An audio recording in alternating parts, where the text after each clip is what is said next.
Buenos días, hermanos, ¿cómo están ustedes? Damos gracias al Señor una vez más por esta oportunidad que nos da nuevamente de estar juntos, unidos en torno a su palabra. Así que vamos a iniciar esta parte que tiene que ver con el mensaje de hoy. Y los invito a abrir su Biblia en 1 Corintios capítulo 13. Estamos estudiando y llevando una serie de sermones de carácter expositivo a través de esta carta del apóstol Pablo, la primera a los Corintios. Y estamos en el capítulo 13, en el versículo 4. Hemos tratado de detenernos un poco en cada una de las características que el apóstol menciona aquí acerca del amor. Y quisiera leer nuevamente el versículo 4 y detenerme entonces en lo que tiene que ver con el asunto principal de hoy. Dice el versículo 4, el amor es sufrido, es benigno, el amor no tiene envidia, el amor no es jactancioso, que fue el tema de hace 8 días. Y hoy tenemos el amor no se envanece. ¿Por qué Pablo en esta carta dijo el amor no se envanece? Lo dijo porque vio en la iglesia este pecado.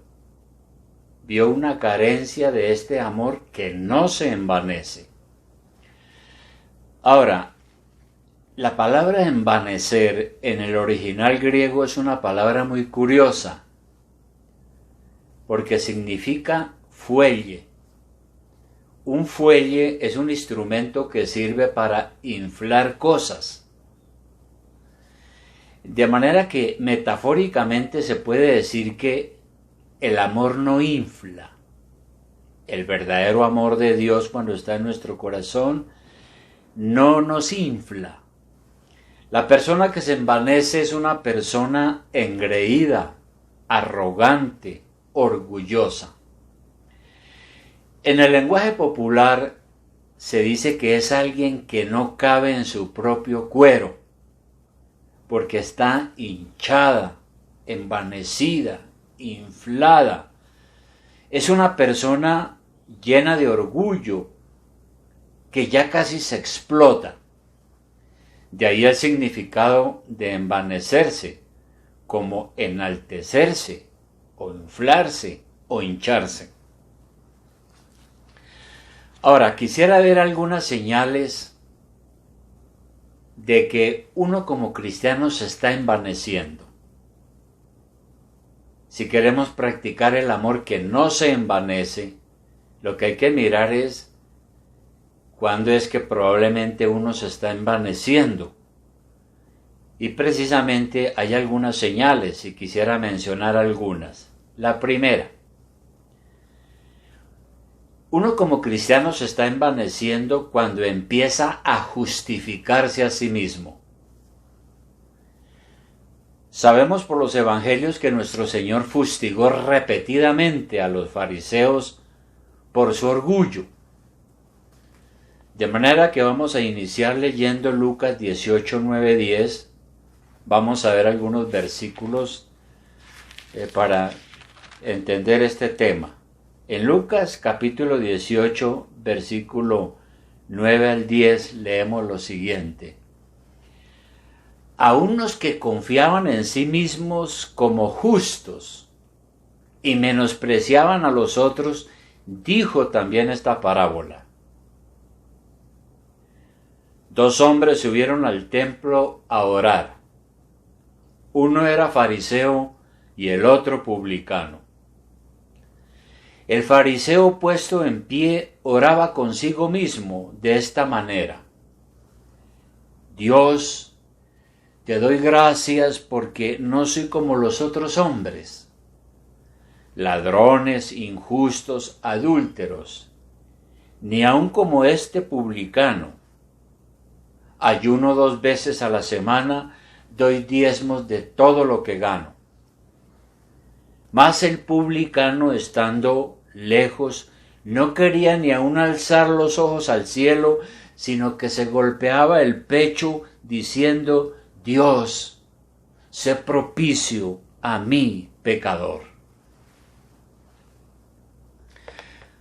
Entonces nos dice aquí la parábola del Señor que dos hombres llegaron al templo a adorar. Uno era fariseo. Ahora, los fariseos eran una de las principales sectas del judaísmo y se caracterizaban por su legalismo. Los fariseos pensaban que su religión era la mejor y que por ella se iban a salvar. Eran muy piadosos, por eso también los llamaban los puros. Bien, el asunto es que ellos pensaban que lo único necesario era obedecer todas las reglas exteriores de su religión. Pero la verdad es que no tenían el amor de Dios en su corazón y por eso eran envanecidos y pretenciosos. No sabían que el amor no se envanece, lo cual era precisamente el problema de ellos. De manera que estos personajes, los fariseos, para ellos orar en lugares donde pudieran ser vistos por la gente era una de sus aficiones favoritas.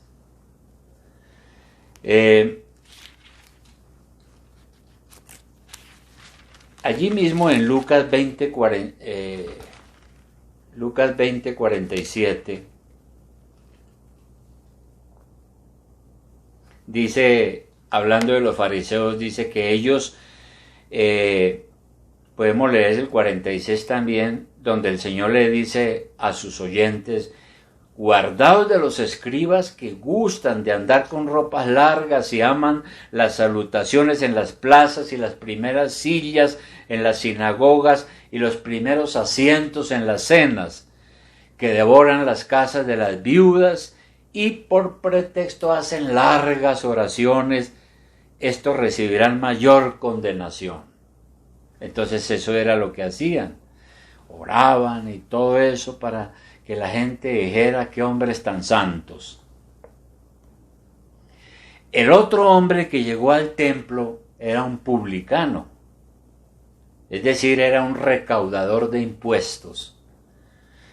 Y estos recaudadores de impuestos en aquella época eran despreciados, eran mirados como enemigos de la patria, eran la escoria de la sociedad. Sin embargo, oró de una manera diferente. Vemos aquí que el fariseo lo que hizo fue en su oración pronunciar una serie de elogios sobre sí mismo. Y eso es un gran problema. Cuando uno empieza a creer que todo lo que hace es correcto, que todo lo que hace es bueno. El fariseo pensaba que estaba recibiendo la aprobación de Dios debido a su religiosidad. Y por eso él empezó en su oración diciendo: Señor, tú sabes que yo soy bueno, no soy ladrón, soy fiel a mi mujer, voy fielmente a mis cultos, doy diezmos de todo lo que gano y soy una persona de oración. Así las cosas, Dios debería de estar muy contento con esta belleza de personaje. Un conocido teólogo decía justamente lo siguiente. Decía: nosotros somos naturalmente santurrones. Es la enfermedad familiar de todos los hijos de Adán. De lo más alto a lo más bajo pensamos más en nosotros mismos de lo que deberíamos. Por eso, ese vicio de los fariseos de justificarse a sí mismos. En secreto nos adulamos a nosotros mismos, que no somos tan malos como algunos y que tenemos algo para merecer el favor de Dios. Sin embargo, la misma palabra de Dios nos dice, por ejemplo, en Eclesiastés capítulo 7:20, Eclesiastés 7:20, la palabra nos dice lo siguiente, nos dice, ciertamente no hay hombre justo en la tierra que haga el bien y nunca peque. Es decir, uno nunca puede decir que no tiene pecado o que es perfecto.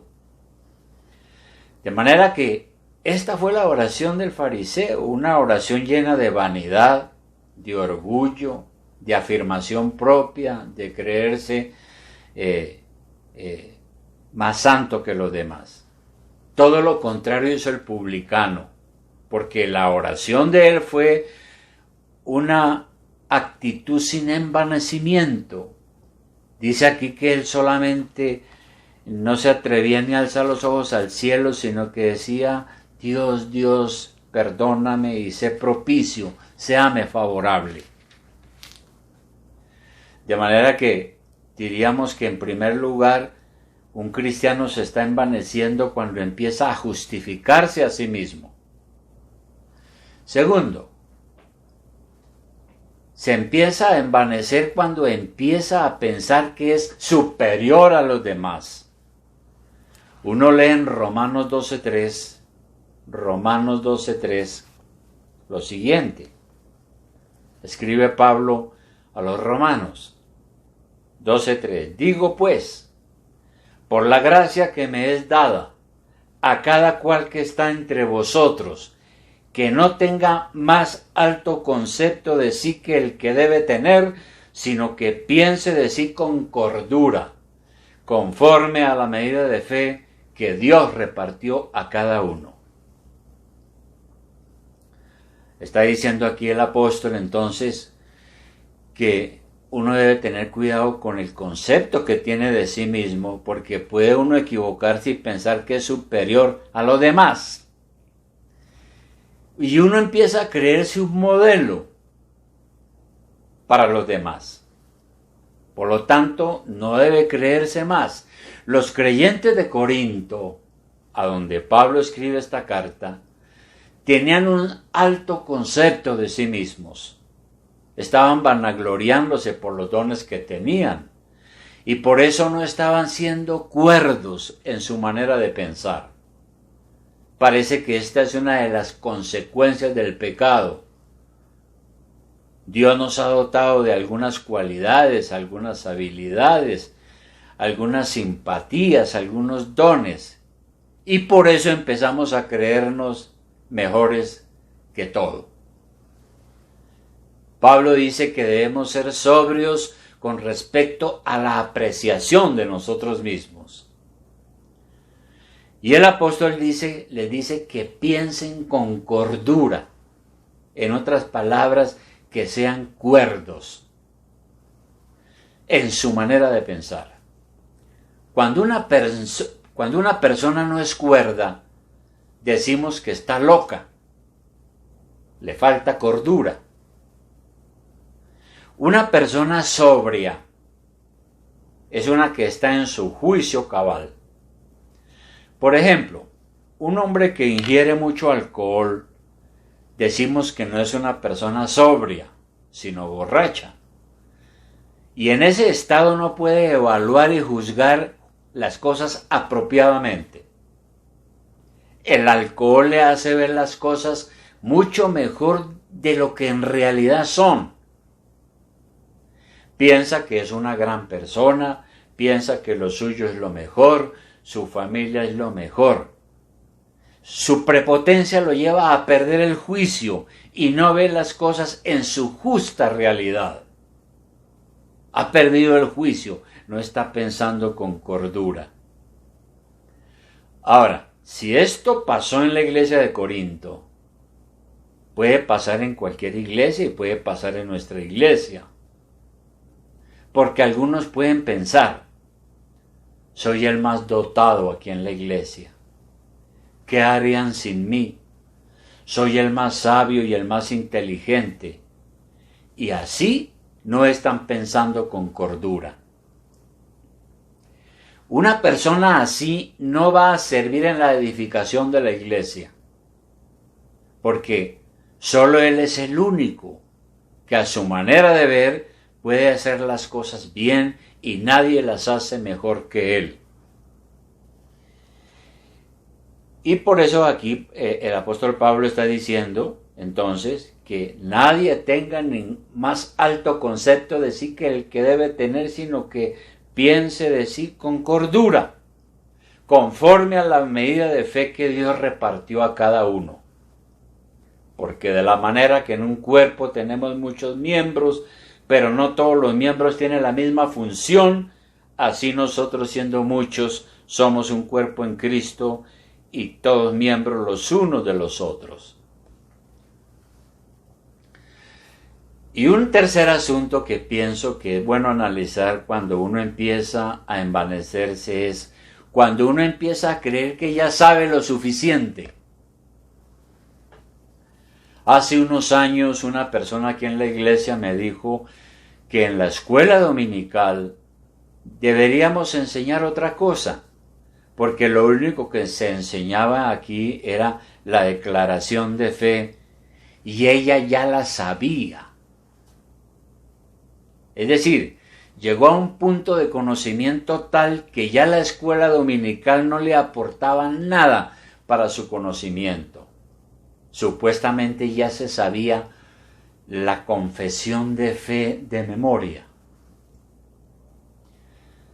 Estaba interesada era en que habláramos de otras cosas, del matrimonio, del dinero, de la prosperidad o de las relaciones personales, pero no de la doctrina que tiene la confesión.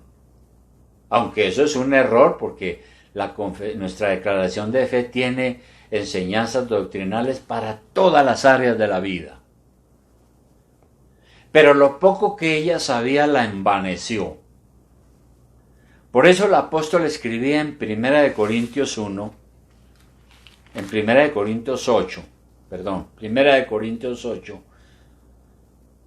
versículo 1, él decía lo siguiente. Decía, en cuanto a los sacrificados a los ídolos, sabemos que todos tenemos conocimiento. El conocimiento edifica. El conocimiento envanece, pero el amor edifica. El conocimiento envanece, lo llena uno de orgullo, hay esa tentación, lo infla, pero el amor edifica. Y si alguno se imagina que sabe algo, aún no sabe nada como debe saberlo, dice aquí. De manera que el asunto es que entre más uno sabe, más sencillo debe ser. Y dice Pablo que todavía uno tiene mucho que aprender y no sabe todas las cosas como las debiera saber. Parece que la iglesia de Cristo siempre la ha perseguido este problema. Fíjese usted que en 1 Timoteo capítulo 6, versículo 3, el apóstol da aquí una instrucción a Timoteo, un joven pastor, y le dice lo siguiente: si alguno enseña otra cosa y no se conforma a las sanas palabras de nuestro Señor Jesucristo y a la doctrina que es conforme a la piedad, está envanecido, nada sabe, y delira acerca de cuestiones y contiendas de palabras, de las cuales nacen envidias, pleitos, blasfemias, malas sospechas, disputas necias de hombres corruptos, de entendimiento y privados de la verdad, que toman la piedad como fuente de ganancia. Apártate de los tales. ¿Y por qué escribió Pablo estas cosas? Porque no solo en ese tiempo, sino es posible que ahora, de tiempo en tiempo, aparecen en las iglesias algunos personajes que enseñan doctrinas diferentes y no acuden a las sanas palabras de nuestro Señor Jesucristo y a la doctrina que es según la piedad, porque es que la doctrina tiene que llevarlo a uno a la práctica del amor que no se envanece. Son estas personas de las cuales estamos hablando son personas envanecidas, engreídas, pero en realidad no saben nada. Sin embargo, les encanta la controversia, les encantan las discusiones bizantinas. Y nosotros sabemos que esta expresión, discusión bizantina, se refiere a una época de la iglesia, cuando la iglesia, en vez de estar predicando la buena doctrina, se enredó en discusiones inútiles sobre la Biblia.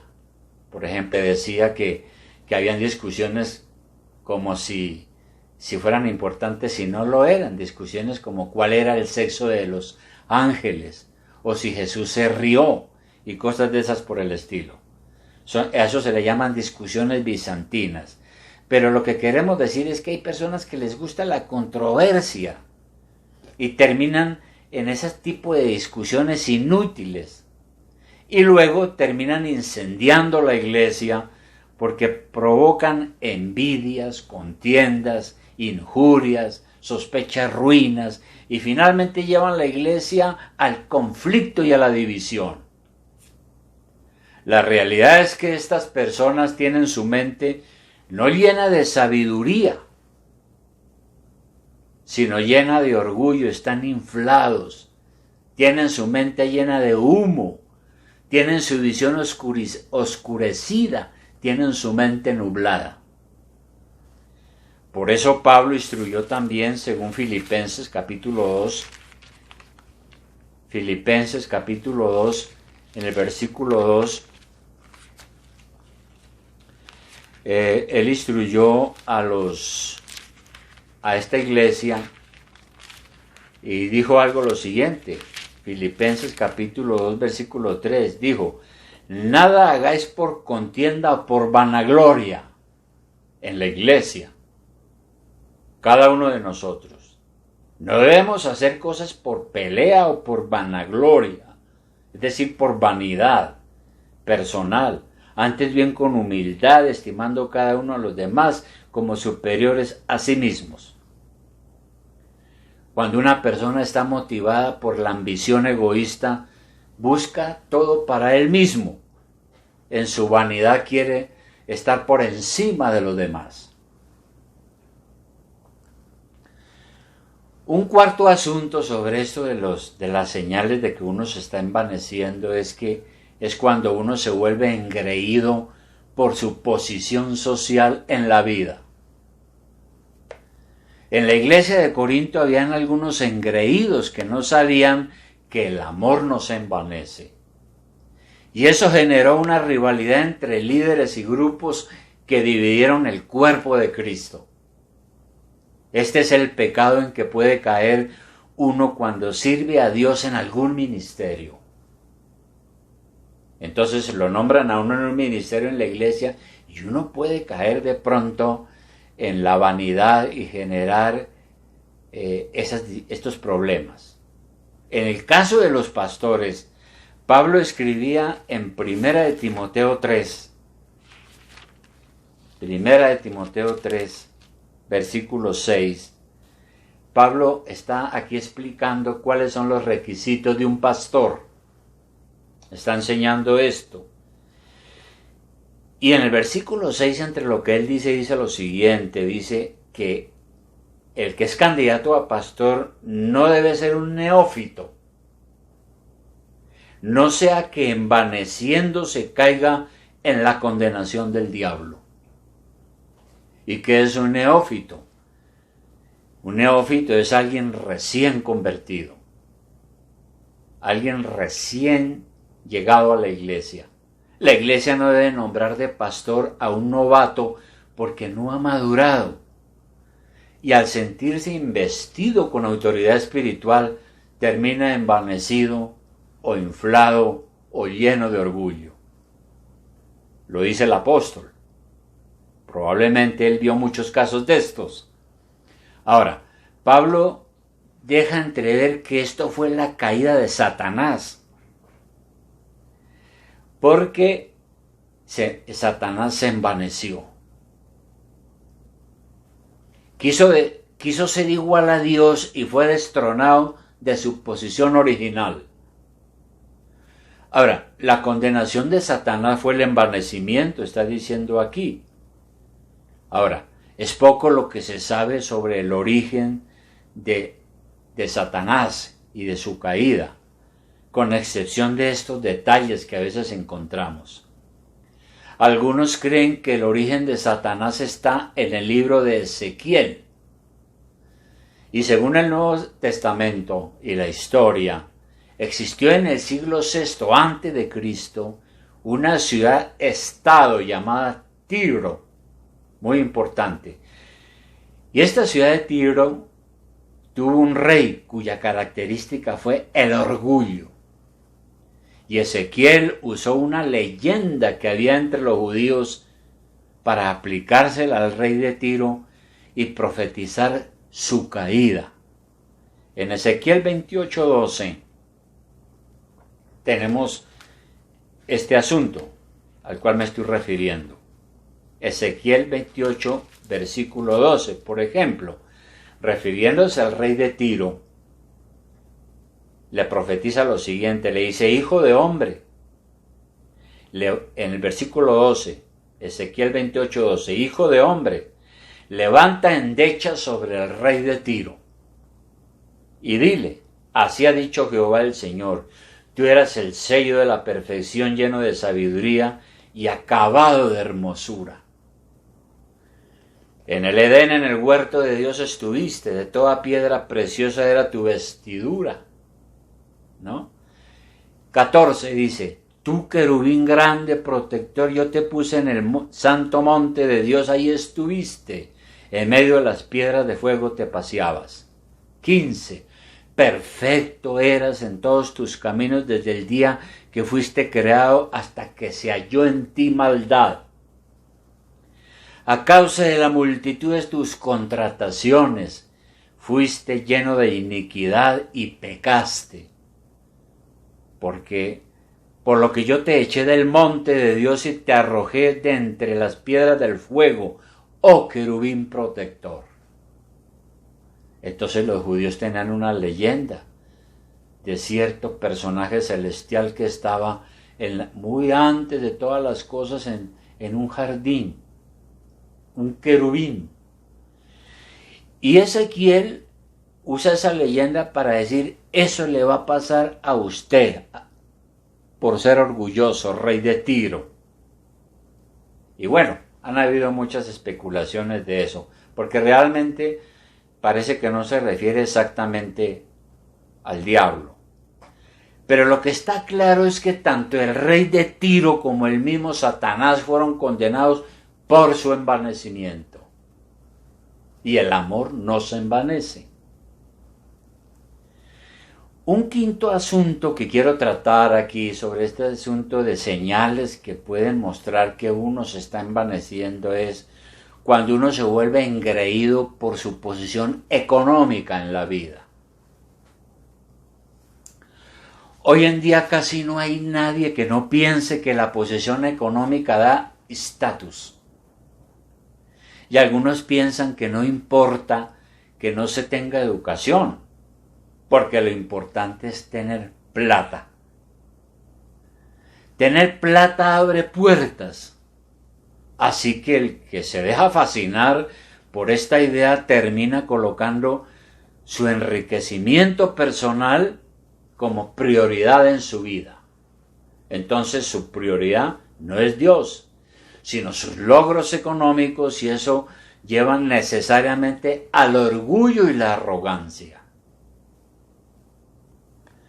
Un experto en economía decía lo siguiente: los líderes soberbios sobreestiman significativamente sus habilidades y creen que su desempeño es superior al de los demás.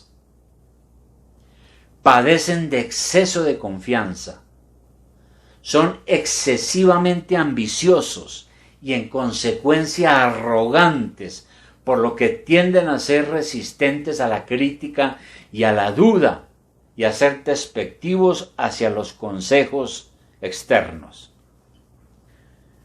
Así lo plantea un gran experto en este asunto de la economía y del dinero. Sin embargo, si nosotros miramos la palabra de Dios en Proverbios capítulo 16, Proverbios capítulo 16, versículo 18, dice lo siguiente.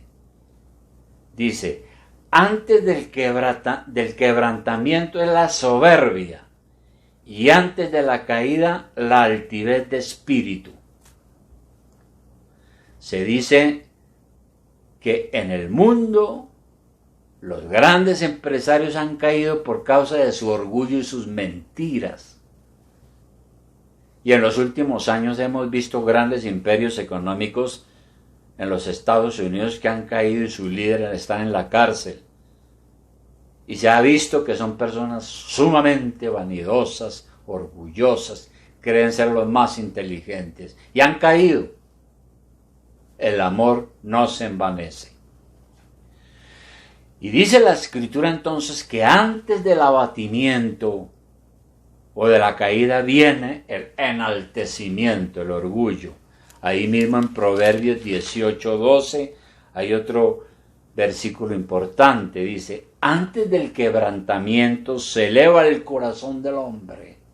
Está lleno de orgullo, de arrogancia. Y antes de la honra es el abatimiento. Son esas paradojas.